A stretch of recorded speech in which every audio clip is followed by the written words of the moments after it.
সবাইকে আমন্ত্রণ। Clemon beyond the গ্যালারিতে হাজির হয়ে গেছি আমি রেজওয়ানুজ্জামান। আর আজকে আমাদের সঙ্গে অতিথি হয়ে আছেন বাংলাদেশের সাবেক অধিনায়ক খালেদ মাহমুদ সুজন। বর্তমানে কোচিং করছেন এবং এবারের বিপিএলে তিনি নোয়াখালী এক্সপ্রেসের হেড কোচের দায়িত্ব পালন করছেন। স্বাগত জানাচ্ছি আপনাকে খালেদ মাহমুদ সুজন। খালেদ মাহমুদ সুজন আবারও ফিরেছেন কোচিংয়ে সরাসরি আমরা প্রত্যক্ষভাবে দেখার জন্য। ইতিমধ্যে তিনি কোচিং করছেন একাডেমি লেভেলে, তার সঙ্গে কথা বলবো। খালেদ মাহমুদ সুজনের কাছে প্রথমেই জানতে চাই যে আবারও আপনাকে আমি বলছিলাম যে প্রকাশ্যে আপনাকে দেখতে পাবো কোচিংয়ে। আপনি হয়তো কোচিং করাচ্ছেন একাডেমি লেভেলে ঢাকায়, ঢাকার বাইরে, কিন্তু শীর্ষ পর্যায়ে আপনাকে দেখছিলাম না অনেকদিন। সেই জন্যই মনে হচ্ছিল যে আপনি আসলে নেই কোচিংয়ে, কিন্তু আসলে আছেন, আমি সেটা জানি। কিন্তু তারপরও বিপিএলের দল নেয়ার পেছনে, শেষ মুহূর্তে নেয়ার পেছনে আসলে কারণ কি, কিংবা শেষ আপনার সাথেই কি যোগাযোগ করেছিল, না আপনি শেষ মুহূর্তে আসলে ডিসিশনটা দিয়েছেন? না, আমি তো জানতামই না যে নোয়াখালী টিম পাবে। I was out of Bangladesh আর কি। হঠাৎ করে আমার কাছে একটা টেক্সট আছে যে আমরা Noakhali express team BPL team পেয়েছি, তো আপনি আমাদের সাথে কোচিং করাবেন। তো ওই মুহূর্তেই তো ডিসিশনটা ইজি ছিল না, বাট তারপর আমি বললাম ঠিক আছে, যেহেতু আমি কোচিং করাই, কাজ করি, এটাই আমার পেশা। জি, সুতরাং সেকেন্ড থট একবার চিন্তা করে দু একজনের সাথে কথা বলে বললাম ঠিক আছে আমি করবো। এটাই মানে জাস্ট আপনাকে থামিয়ে দিলাম এই কারণে যে কোন সিদ্ধান্তটা একটা দল নেয়ার ক্ষেত্রে আপনি ভাবেন প্রথম বিপিএল এ, যদি বলি যে কি সিদ্ধান্তগুলো আসলে ভাবায় আপনাকে? অর্থ তো একটা বিষয়, সেটা আরেকটা, পারিশ্রমিক বা আলাদা আছেই, বাট সেটা আলাদা। সত্যি কথা বলতে আমার সাথে এখন অর্থের কোনো কথাই হয়নি, তাই to be very very honest. তো যেহেতু আমি রাজশাহীতে অনেকদিন ধরে কাজ করি, তো রাজশাহী কিছু লোককে তো আমি চিনি, ওখানে কিছু ছেলে ইনভলভ ছিল, তো তারাই আমাকে বলে যে স্যার আপনি আমাদের সাথে যোগ দেন। তো করি এবং আশা করে তাদের একটা আশ্বাস ছিল যে তারা টিম ভালো করতে চায়। বাট অকশনের আগের দিন মাত্র আমি তাদের সাথে 2 ঘন্টা একটা সময় পেয়ে বসার, এবং অকশনের দিনও কিছুক্ষণ বসছিলাম। বাট প্ল্যানিং অনুযায়ী তো ধরেন সবচেয়ে বড় কথা ফিনান্সটা খুব ইম্পর্টেন্ট। তো এটা তো আর আমি সরবরাহ করবো না, তারা দিবে, তাদের একটা নিজস্ব বাজেট আছে, তাদের চিন্তাভাবনা আছে।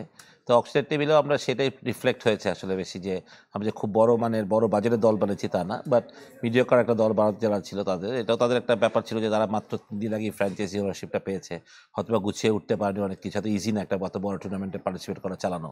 বাট তারপরেও যে তারা করতে যাবে, আমি মনে করি দিন শেষে মোটামুটি যে দলটা দাঁড়িয়েছে সেটা নিয়ে একটু বিশ্বাস থাকতে পারে যে আমরা ফাইট করতে পারবো এই দলটা নিয়ে আসলে। আচ্ছা, মানে আপনার কোনো লক্ষ্য কি আছে? মানে আমি চিটাগাং হেডলাইনে পড়ছিলাম যে তারা সেরা চারে থাকতে চায়, আপনার কোনো লক্ষ্য কি? আপনি দেখেন, ফার্স্ট কথা হচ্ছে যে যখনই আপনি যে কোনো কম্পিটিশনে খেলেন আপনি চ্যাম্পিয়ন হতেই যাবেন, এটাই কিন্তু যে কোনো মালিকের বা কোচিং স্টাফ বলেন কিংবা প্লেয়ারদের বা তাদের একটা চিন্তা থাকেই।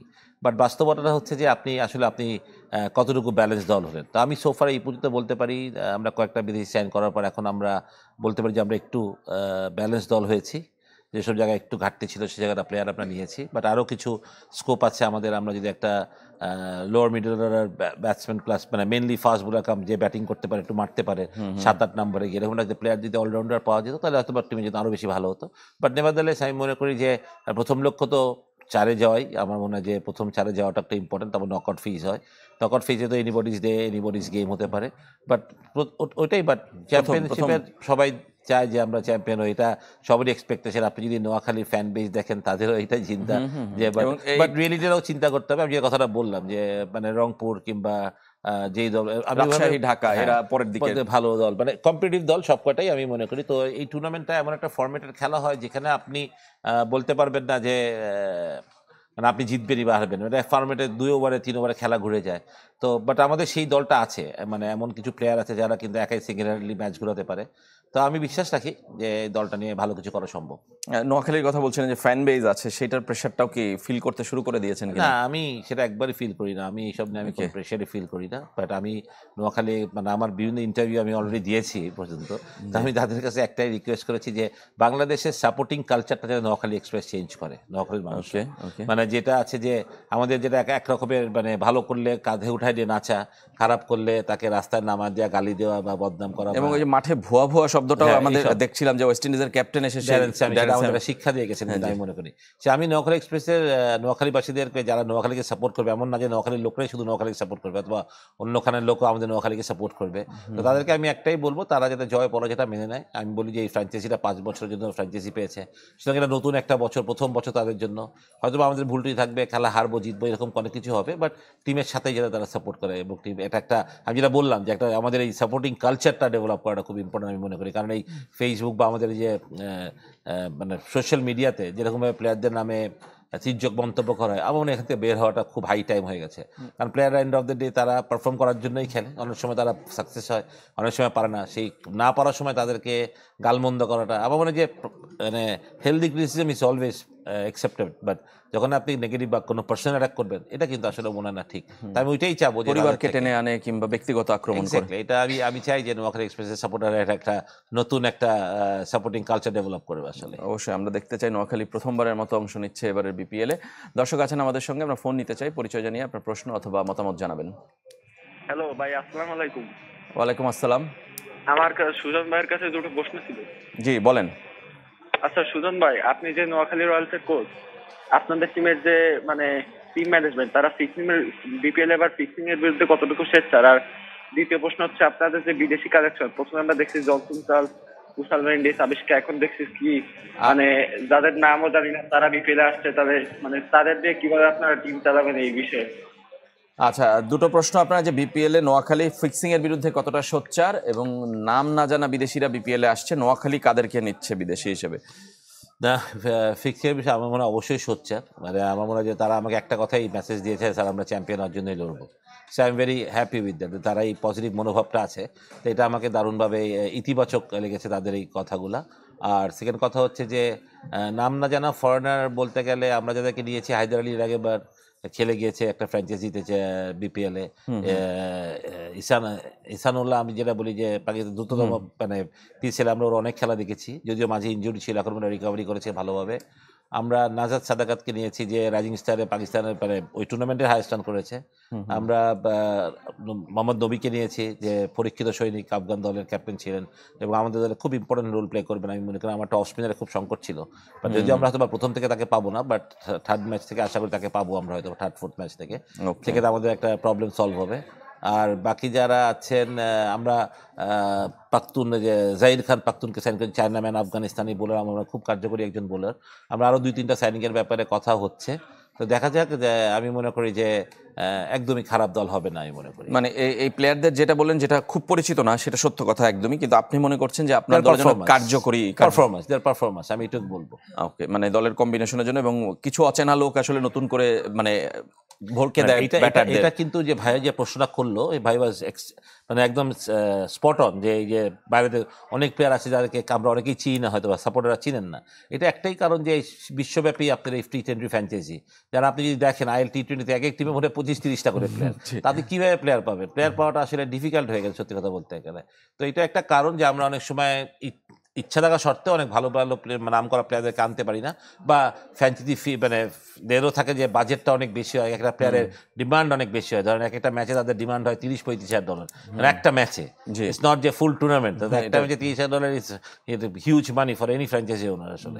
এবং বাংলাদেশে আসলে সেইভাবে এখনো ব্র্যান্ড ক্রিয়েট হয়নি, রিটার্নটাও আসলে খুবই কম, সেই জায়গাটায় আসলে প্লেয়ারদের এত দাম দিয়ে আনা। আমরা এবারে আপনার পার্সোনাল ওপিনিয়ন একটু জানতে চাই, যে আপনি নিজে বিপিএল এ গত 2 সিজনটা খুব খারাপ গিয়েছে, আমি যদি ভুল না করে থাকি, যে আপনার পার্সোনাল কোচিং এক্সপিরিয়েন্স কেন, মানে সেইটার কি আপনি কোনো ব্যাখ্যা খুঁজে পেয়েছেন? এবার কি আপনি কোনো মানে সেটা কি প্লেয়ার খারাপ ছিল, টিম কম্বিনেশনটা ঠিক হয়নি, কিংবা আপনি আসলে লাস্ট মোমেন্টে জয়েন করেছেন? আমার মনে হয় যে ভাইয়ের প্রশ্নের সাথে আমার গতবারের 2টা টিমেরই খুব আছে। আমার যদি আপনি গতবারের ঢাকা টিম দেখেন, যারা বিদেশি প্লেয়ার ছিল, আমার মনে হয় তারা আমাদেরকে কোনোভাবে, এবং তারা মানে নামিবিয়ার ন্যাশনাল টিমে খেলে, এই দেশে এসে এই আমাদের স্পিন বোলিংয়ে আমাদের একটা ইংলিশ প্লেয়ার ছিল, অ্যাডজাস্টই করতে পারে নাই। তিসারা পেরেরা তার শেষ দিকে তার একটা 100 মেরেছিল বিপিএলে কত, যদি মনে থাকে, সেটা খুব মানে একটা এমন একটা 100 যে খেলায় আমরা অলরেডি হেরে গিয়েছিলাম, বাট যেখানে আমাদের প্রয়োজন ছিল প্রয়োজনীয় ম্যাচগুলোতে কিন্তু তারা জ্বলে উঠতে পারেনি। তাই আমি মনে করি যে আমরা ফরেন সাপোর্টটা একদমই পাইনি। লিটন, তামিম, জুনিয়র তামিম এবং মুস্তাফিজ থাকা সত্ত্বেও মানে আমরা কিন্তু সে কাঙ্ক্ষিত রেজাল্টটা পাইনি। মানে এটা শুধুমাত্র আমি মনে করি যে আমাদের প্রয়োগের অভাব ছিল আমাদের, মানে আর সত্যি কথা দল combination was very very poor. আপনি চাইলেও আমি ভালো টিম বানাতে পারতাম, কারণ আমার ফরেনের সাপোর্টটা একদমই বাজে ছিল সত্যি কথা বলতে গেলে। আর তার আগের ঢাকাটাও তো আসলে আপনাকে খুব সার্ভিস দেয়নি। তাসকিন খুব ভালো খেলেছিল, তাসকিন, শরীফুল, আমার দুই বোলার আমার এত ভালো বল করেছে, কিন্তু আমার ব্যাটিং সাইড এত উইক ছিল যে আমরা হয়তো বা 120-30 রানই করতে পারতাম না। তো আপনার যদি 160-70 রান না করতে পারেন, তাহলে আপনি যত ভালো বোলিংয়ে রাখতে আপনি ডিফেন্ড করতে তো পারবেন না। সেটাই হয়েছে আসলে। আমার মনে হয় না 2টা বছরই খুব একটা ভালো দল ছিল, বাট আমি এবছর আমি একটু হলেও মানে আশ্বস্ত পাচ্ছি, যেহেতু সৌম্য আছে, সোহানকে আমরা নিয়েছি, সাব্বির হোসেন বা উপরেরটা হাবিবুর রহমান সোহানের কথা, দীপু আছে, সৈকত আলী আছে, কিন্তু আমার মাঝখানে সত্যি কথা বলতে গেলে অঙ্কন, জাকির, নবী এখন আসাতে আমার মনে হয় যে আমার মিলোরাটা একটা স্ট্রং হয়েছে, যে ফিনিশার যারা হায়দার আলী, আমার মনে হয় যে তারা গুড প্লেয়ার্স, এবং টপারেরও কিছু বিস্ফোরক প্লেয়ার আছে যারা কিন্তু ম্যাচ ঘুরিয়ে দিতে পারে আসলে। সুতরাং আপনি গত দুইবারের চেয়ে এবার আশাবাদী, একটু হোপফুল, একটু হোপফুল। আমরা আরো একজন দর্শকের ফোন নিতে চাই, পরিচয় জানিয়ে প্রশ্ন অথবা মতামত জানাবেন। আসসালামু আলাইকুম, আমি হাফেজ ইকবাল, নাগাইশ, ব্রাহ্মণপাড়া, কুমিল্লা থেকে বলছি। জি আমি সুজন ভাইয়ের কাছে আমার অল বিপিএল নিয়ে একটা প্রশ্ন থাকবে। সুজন ভাই, জি, আপনি নোয়াখালী রয়্যালস এর কোচ, কিন্তু নোয়াখালী এক্সপ্রেস। যতটা বিপিএল এর দল আছে বর্তমানে, সব কোচ, টিম ম্যানেজমেন্ট মিলে কি এই পরিণত একটা বিপিএল আমরা কি দেখতে পাবো? কারণ হচ্ছে কি, কথাটা বুঝি না। আমরা সব দল মিলে বিপিএল এসেও আমরা বিভিন্ন বিতর্কিত ভাবে আমরা জড়িয়ে যাই। তো আচ্ছা, এইটার ব্যাপারে আপনাদের কোনো পদক্ষেপ মানে আছে? ক্লিন বিপিএল দেখতে পারবেন কিনা সেটাই আপনার প্রশ্ন। সব দল মিলে ক্লিন বিপিএল দেখা যাবে দেখেন, কিনা? এটা তো মানে আমরা সবাই চাই ক্রিকেট ক্লিন থাকবে, এটা সবাই চাই। তো আশা করি যে এরকম হবে, যেহেতু অলরেডি বিসিবি একটা অ্যাকশনে গিয়েছে। সেটা থেকে হলো মানে যারা এইসবের সাথে জড়িত থাকেন বা জড়িত থাকার চেষ্টা করেন, যারা প্লেয়াররা ছিলেন, তাদেরও এখন একটা হবে যে হয়তো বা এরকম কিছু করলে তাদের ক্রিকেট ক্যারিয়ার ধ্বংসের মতো হয়ে যাবে। এবং আমরা তো চাই না এরকম কিছু হোক, বাংলাদেশ ক্রিকেটাররা এইসব সব কোনো কিছুর সাথে জড়িত হোক, এটা আমরা কেউই চাই না। তবে আমরা আশা করি যে আমরা এই ব্যাপারে মানে প্রত্যেকটা টিম থেকে যদি আমরা কঠোর থাকি, তাহলে এটা খুবই মানে মানে সম্ভব। কিন্তু এটা এত মানে আমরা তো জানি না এটা কীভাবে হয়, কেমনে হয়, বলাটা খুব ডিফিকাল্ট। বাট আশা করি যে একটা ক্লিন বিপিএল, আমরা আশা করি যে এই বছর আমরা ক্লিন বিপিএল দেখতে পারবো। ধন্যবাদ আপনাকে। আমরা আরো কথা বলবো, আপনার কাছে ফিরবো একটা ছোট্ট বিরতির পর। ক্লেমন বিয়ন্ড দ্য গ্যালারিতে আমাদের সঙ্গেই থাকবেন, ফিরছি একটু পরে। আমরা কথা বলছি বিপিএল নিয়ে এবং দেশের ঘরোয়া ক্রিকেট নিয়ে। নানা ব্যস্ততা বলি কিংবা অস্থিরতা বলি, দুটোই চলছে একই সাথে। আমাদের সঙ্গে আছেন খালেদ মাহমুদ সুজন, সাবেক অধিনায়ক বাংলাদেশের এবং বর্তমানে কোচ, বিপিএল এ নোয়াখালী এক্সপ্রেসের হেড কোচের দায়িত্ব পালন করছেন। খালেদ মাহমুদ সুজন, আমরা বলছিলাম যে একদিকে বিপিএল এর ব্যস্ততা শুরু হচ্ছে, কিন্তু বিপিএল নিয়ে নানা ধরনের অস্থিরতাও কিন্তু আছে। একদিকে আমরা বিতর্ক বলছি, আবার আরেকদিকে প্লেয়ার সংকট বলছি, এবং এই যে আজকেই তফসিল ঘোষণা হবে, রাজনীতিতে নির্বাচনের একটা উত্তাপ। এই সময়টা আসলে বিপিএল কতটা মানুষের নজর কাড়বে বলে আপনার মনে হচ্ছে, কিংবা মানুষকে আকৃষ্ট করতে পারবে বলে মনে হচ্ছে? আমি সেই দিকটাতে চিন্তা করি। আমি মনে করি এই দেশের মানুষটা খেলা প্রিয়। যখন বিপিএল শুরু যাবে তারা দেখবেন টিভিতেই ডুবে থাকবে, খেলা দেখবে। ইলেকশন তো ইলেকশনের মতো আগাবে, ডেফিনেটলি এটা একটা রমরমা ব্যাপার হবে, সময়ের মধ্যে ইলেকশন হয়তো বা হবে, সেটাও থাকবে। কিন্তু খেলাটা যেহেতু সন্ধ্যার পর থেকে মানে দুপুর থেকে শুরু হয়, যারা খেলা প্রিয় তারা মনে হয় টিভির পর্দায় থেকে থাকবে, যারা মাঠে আসার দরকার তারা মাঠে এসেও খেলা দেখবে। আমি মনে হয় খুব একটা ডিস্টার্ব হবে। তবে আমি মনে করি যাই হোক, উৎসবমুখর পরিবেশে হোক, মানে ইলেকশনের ডামাডোলটাও যাতে ওই রকমভাবেই হোক, একটা ফুর্তির মতো থাকুক, খেলাধুলাটাও হোক। কারণ একটা দেশ চলতে গেলে আপনার সব কিছুকে একের সাথে সমন্বয় থাকতে হবে না, যে ইলেকশন হবে বলে সব কিছু বন্ধ থাকতে হবে এমন না, আবার খেলা থাকলে সব বন্ধ হতে হবে। খেলার মতো চলবে, ইলেকশনের ক্যাম্পেইনের মতো হবে, সেটাই আশা করি। দেশে একটা মানে সুষ্ঠু পরিবেশ বজায় থাকবে, সেটা সবচেয়ে ইম্পর্টেন্ট ব্যাপার। বিপিএল এ 6 দলের মধ্যে মানে অসম লড়াই হবে কিনা? রংপুর যে পরিমাণ প্লেয়ার নিয়েছে তার সাথে কি আপনার মনে হয় অন্য দলগুলো অনেক ডেফিনেটলি আপনি রংপুরকে একটু আলাদা করতেই পারেন, ওইভাবে যদি আপনি কাগজে কলম হিসাব করেন তো রংপুর। কিন্তু খেলা হলে যত প্লেয়ারই নিয়ে খেলতে হবে তো 11 জনকেই, এবং ধরেন এই ফর্মেটটা আপনি 2-3 জনের পারফরমেন্সের বেশি আপনার লাগেও না। তো ধরেন আপনি যদি এরকম 3-4 জন যদি অপোনেন্ট টিমের কেউ ভালো করে, রংপুর যদি আপনি মনে থাকে গতবার কিন্তু রাজশাহীর সাথে 2টা ম্যাচ ছিল, এবং একটা ম্যাচে কিন্তু রাজশাহীর কোনো ফরেন প্লেয়ারই ছিল না। সুতরাং রংপুর গত বছরের স্ট্রং টিম ছিল। সুতরাং এটা এমন একটা ফর্মেট, আমি যেটা বললাম যে আপনি কেন যে আপনি এই দিন মানে যেমন আমরা ঢাকা প্রিমিয়ার লিগে যখন বড় ছোট দলের সাথে খেলা হতো তখন কিন্তু বলে দিতে না আজকে এত টেনশন নাই, জিতবো আরামে। বাট এটা এখানে এরকম না, এভরিবডি মানে ইকুয়াল, যে কেউ যে কাউকে হারাই ফরম্যাটের কারণে। এই ফর্মেটের কারণে এই 20 ওভার শর্ট ফর্মেট, মানে একটা ধরেন টসে 2 উইকেটে হয়তো বা রাতে কুয়াশা পড়ে, অনেক সময় যদি আপনি বোলিংটা পরে পান সেক্ষেত্রে বোলারদের গ্রিপ করতে প্রবলেম, তখন আপনি প্রবলেমে পড়বেন। তো it depends on your luck and everything. সুতরাং আমি যেটা মনে করি যে তারপরেও রংপুরকে আলাদা করে রাখতে হবে, বিকজ দেয়ার কাগজে কলমে তারা অনেক শক্তিশালী দল। বাট আমি তারপরে মনে করি ঢাকা, রাজশাহীকে আমার খুব ভালো দল লেগেছে, একেবারে এক্সাইটিং একটা ইয়াং টিম, ভালো টিম, ভালো করবে, শান্তই দলের নেতৃত্ব দেবে হয়তো বা। মানে আমি মনে করি যে গুড সাইড, ঢাকাও ভালো টিম। আমি প্রত্যেকটা টিম, সিলেট, শিলংকে আপনি আলাদা করতে পারবেন না, সব টিমে ভালো প্লেয়ার আছে। তো should be a good BPL আমি মনে করি। বিপিএল তো গুড হচ্ছে, কিন্তু আপনি বলছিলেন যে ঘরোয়া ক্রিকেট প্রিমিয়ার লিগের কথা উদাহরণ দিচ্ছিলেন। ফার্স্ট ডিভিশন লিগ শুরু হবে কালকে 14 তারিখ, আমি যদি ভুল না করে থাকি। সেই জায়গাটায় অনেকগুলো দলই অংশ নিচ্ছে না। এই বিষয়ে আপনার সাথে এর আগেও আলোচনা হয়েছে আমাদের এই মঞ্চেই। ঘরোয়া ক্রিকেট কাঠামোটা এই সিজনটা কি আসলে খুব ইন্টারেস্টিং হবে কিনা এবং খুব মানে চিন্তার কারণ কিনা প্লেয়ারদের জন্য বলি, ক্লাবগুলোর জন্য, পুরো সিস্টেমের জন্য? একবার যদি এই সিস্টেমটা কলাপস করে সেই ক্ষেত্রে আসলে কিভাবে আবার সার্ভাইভ করা? আমি মনে করি খুব মানে as a player as a former cricketer আমি যদি ওইভাবে বলে করি, এটা খুবই দুঃখজনক ঘটনা ঘটতে যাচ্ছে। মানে আমি জানি যে এই খেলোয়াড়গুলো কতটা কষ্ট করে সারা বছর এই লিগটা খেলার জন্য। এমনও প্লেয়ার আছে তারা কিন্তু ধার কর্য করে, তাদের প্র্যাকটিসের জিনিসপত্র কিনে বা মানে ইনভেস্টের মতো প্র্যাকটিসের ফিজটা জমা দেয়। কারণ প্রত্যেকটা একাডেমিতে গেলে একটা ফিজ লাগে প্র্যাকটিস করতে, তারা কিন্তু এই টাকাগুলো কর্য করে, এই করে। তারা যদি অবশ্য লিগ না খেলতো, তা আপনি চিন্তা করে দেখেন তাদের কি বার্ডেন হবে। যে একটা ছেলের বয়স যদি আমি ধরি 23, 24, 25 বছর একটা ছেলে, অনেক সময় সে ম্যারিডও হয়, অনেক সময় তার ফ্যামিলিতে টাকা দিতে হয়। তো এই ছেলেগুলো কী করবে আসলে? মানে আমার কথা হচ্ছে যে দেখেন, দেশের ক্রিকেটে যাই হোক একটা ইলেকশন হয়েছে, সেটা স্বচ্ছ কি অস্বচ্ছ আমি এগুলোর মধ্যে যেতে চাই না। মানে আমার কথা হচ্ছে যে বোর্ড একটা তৈরি হয়ে গেছে, বোর্ডে একজন লোকটা কাজ করছে। আমি বলছিলাম আমি তাদের ফরে, বা আমি বলছিলাম আমি তাদের এগেনস্টে। আমি বলছি যে নির্বাচন কি ঠিক হয়েছে না, এটার দায়িত্ব আমার না, কিন্তু আমার যারা দায়িত্ব অ্যাজ এ ফর্মার ক্রিকেটার, আমি চাই যে মাঠে খেলা করাক। সেটা আমাদের সবাই যাতে চাই যে ছেলেরা ক্রিকেট খেলো। খালি টাকার জন্য যদি তারা ক্রিকেট খেলে কথাটাও ভুল। কারণ অনেক ছেলেরা চোখে মুখে, আপনি যদি একটা 17, 18, 19 বছরের ছেলেরা কিন্তু 3rd ডিভিশন, 3rd ডিভিশনে খেলে, এদের যদি কিন্তু স্বপ্নটা থাকে যে তারা ভালো খেলবে, এর পরের বছর তার নেক্সট লিগে প্রমোট করবে, তারপর প্রিমিয়ার লিগে একসময় আসবে, ফার্স্ট ক্লাস খেলবে, জাতীয় দলের জন্য খেলবে। তো তাদের এই আপনি ধরেন যে এর আগে লিগ হয়নি, একবার ইলেকশনের কারণে লিগ হয়নি, একবার কোভিডের কারণে, সেটা অ্যাকসেপ্টেবল যে ওইসব সময় পরিস্থিতি ভালো ছিল বলে লিগ হয়নি। কিন্তু এখন তো এত সুন্দর সানি মর্নিং, মানে রৌদ্রোজ্জ্বল দিন, মানে প্রপার শীতকাল শুরু হয়ে গেছে, সেখানে আমাদের ক্রিকেট মাঠে নেই। মানে যেটা ব্যাপারটা খুবই লজ্জাজনক আমি মনে করি, এবং বেদনাদায়ক। আমি এটাও বলবো যে অ্যাজ এ ক্রিকেটার আমার জন্য খুবই বেদনাদায়ক যে আমি দেখতে পাচ্ছি না মাঠে খেলা হচ্ছে, লিগ খেলা ছেলেরা মানে খেলবে, এত প্লেয়ার ক্রিকেট খেলে। মানে আপনি যদি সারা ইয়ে করে দেখেন 1600, 1500, 1600 প্লেয়ার ক্রিকেট খেলে ঢাকা লিগ। এই প্লেয়ারদের আসলে কী হবে? ন্যাশনাল টিমে তো আপনার 15 জন, 20 জন, অথবা 25 জনের একটা ইয়ে আছে।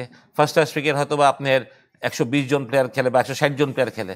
এরা হয়তো বিসিবি থেকে বেতন পাচ্ছে বা ম্যাচ ফিস পাচ্ছে, হোয়াট এভার। বাট এই 1600 জন ক্রিকেটার কী হবে? বাকি যে 1400 ক্রিকেটার আছে তারা কী করবে? তাদের জন্য তো life will be very very miserable. এই কথাটা আমরা কেউ বুঝতেছি না। আমি বলছি যারা প্রোটেস্ট করছে, তারাও হয়তোবা বলছে যে এই বোর্ডের আর তার লিগ্যাল বোর্ড নেই, তারা খেলতে যাচ্ছে না। হয়তোবা তারা একদিকে রাইট, হয়তোবা আমি জানি না, হয়তোবা এই বোর্ড হয়তোবা ইয়ে করছে। কিন্তু আলটিমেটলি এই যে যুদ্ধ, ইগোর যুদ্ধ বা রোশনাল এই যে গদি পাওয়ার যুদ্ধ, এই যুদ্ধে তো বাংলাদেশ ক্রিকেট ধ্বংস হচ্ছে।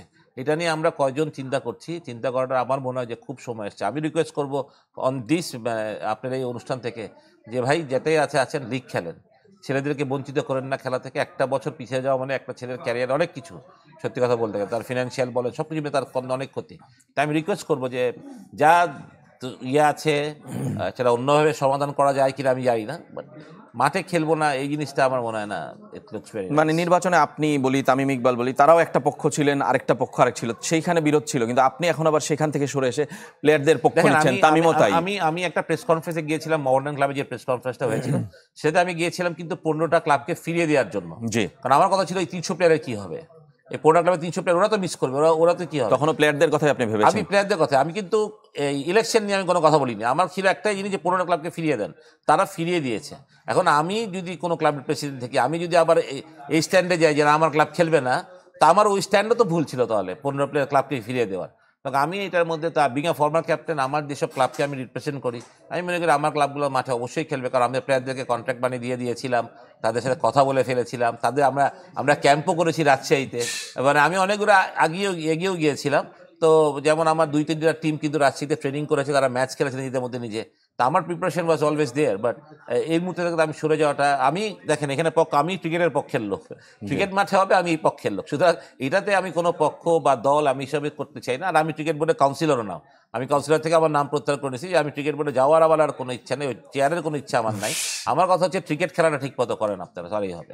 মানে ক্রিকেট খেলার পক্ষে আপনি। ধন্যবাদ আপনাকে খালেদ মাহমুদ সুজন। আমাদের সময় একদমই শেষ, আজকের মতো এখানেই শেষ করতে হচ্ছে। কিন্তু খালেদ মাহমুদ সুজন সবকিছুর ঊর্ধ্বে থেকে ক্রিকেটের পক্ষে, ক্রিকেটারদের পক্ষে মাঠে খেলা হোক, ঘরোয়া ক্রিকেটে সব দল অংশ নিক সেটা তিনি চান, এবং যে কোনো পরিস্থিতিতে পন্থাতেই হোক সেটা তিনি চান। সবাই ভালো থাকবেন। আজকের মতো আমরা এখানেই শেষ করছি।